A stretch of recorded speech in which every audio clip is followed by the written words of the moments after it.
मेरा प्रयास है। तुम ही बनोगे जीवन साथी, यही मेरा विश्वास है। तुम्हें खुश रखने के लिए यही मेरा प्रयास है।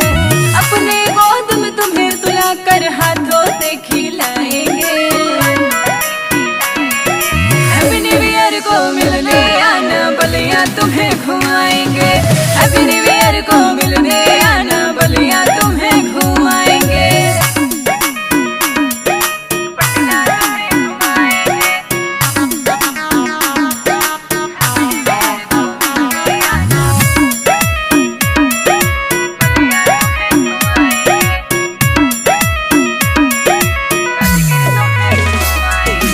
भेलपुरी के अलावा नॉन वेज मंगवाएंगे। 2025 में जाने अपने दिल पर पे लुटाएंगे।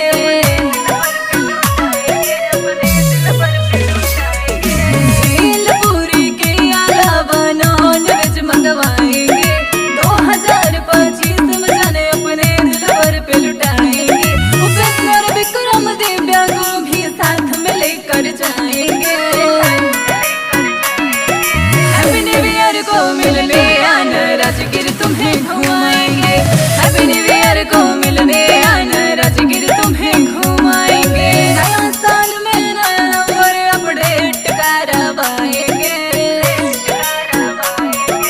अपने दिल को तेरे लिए बुरी नजर से बचाएंगे। और नया साल में नया नंबर अपडेट करवाएंगे। अपने दिल को तेरे लिए बुरी नजर से बचाएंगे। हैप्पी न्यू ईयर को मिलने आना, पटना तुम्हें घुमाएंगे।